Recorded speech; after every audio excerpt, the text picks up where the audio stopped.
Batalion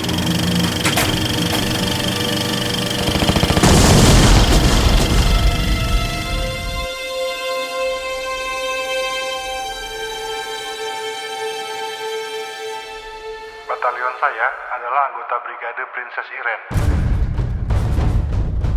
Kami baru saja akan maju ke garis depan peperangan. Setelah kami melewati Eindhoven, truk dan tank kami melewati daerah Uden. Pada malam itu, kami berkemah di sebuah ladang tua dekat Nijmegen. Dan di belakang rumah peladang ada pompa kayu tua yang dikelilingi batu bata. Hal ini tentulah menjadi kesempatan yang sangat baik bagi pasukan kami untuk membersihkan diri karena telah bertempur selama berjam-jam. Bisa Anda bayangkan tentunya kami memanfaatkan kesempatan ini. Jadi waktu itu pas giliran saya mandi, saya buka jaket saya dan saya letakkan di tanah. Lalu saya gantung skapulir saya di pompa sebelum saya mandi. Setelah semua selesai, 1 jam kemudian kami menerima perintah untuk bergerak maju sekitar 2 km ke arah garis depan.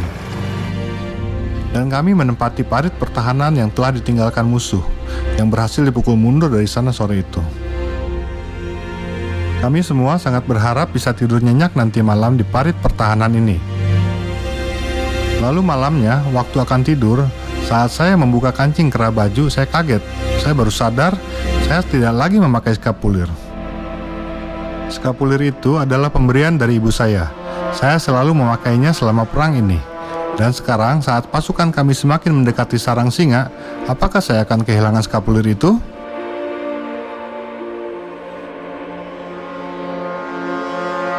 Akhirnya, karena tidak mungkin untuk mengambilnya kembali, saya mencoba untuk tidak memikirkannya lagi. Dan berusaha untuk tidur. Akan tetapi, walaupun saya sudah bolak-balik ke kiri dan ke kanan, tetap saja masih tidak bisa tidur. Di sekitar saya, rekan-rekan sesama prajurit sudah tertidur dengan pulas. Meskipun dari waktu ke waktu terdengar dentuman peluru yang meledak sangat dekat. Akhirnya, niat hati saya untuk mendapatkan kembali skapulir yang tertinggal itu begitu kuat. Dan saya pun merangkak keluar dari antara teman-teman yang sedang tidur pulas. Memang tidaklah mudah untuk melewati penjaga, tetapi saya berhasil melakukannya. Dan saya berlari kembali ke tempat kami mandi tadi sore. Saat itu gelap gulita. Tetapi walau bagaimanapun saya beruntung. Dalam waktu singkat saya sudah tiba di ladang itu dan langsung menuju ke pompa air. Di dalam kegelapan, tangan saya meraba-raba mencari di seluruh bagian pompa air itu. Tetapi skapulirnya tidak saya temukan. Saya baru saja akan menyalakan korek api. Ada suara ledakan yang begitu kencang. Saat itu saya berpikir, apa yang harus saya lakukan? Apakah ini pertanda serangan musuh? Lalu, secepat yang saya bisa, saya berlari kembali ke parit pertahanan kami. Saat itu saya pikir mungkin saya bisa melakukan sesuatu untuk teman-teman saya di sana. Tak lama kemudian, setibanya saya kembali di parit, saya melihat anggota tim sedang sibuk bekerja. Mereka berusaha menyingkirkan tumpukan puing dan kawat berduri. Lokasinya tepat di mana saya dan teman-teman berbaring. Tempat itu sekarang telah berubah menjadi lubang besar. Ternyata sebelum musuh meninggalkan parit pertahanan ini, mereka telah memasang bom waktu. Dan bom itu meledak waktu saya pergi menuju ke ladang. Tidak ada yang selamat dari ledakan itu. Jika saja saya tadi tidak berangkat untuk mengambil skapulir, saya pun sudah pasti terkubur di bawah reruntuhan ini.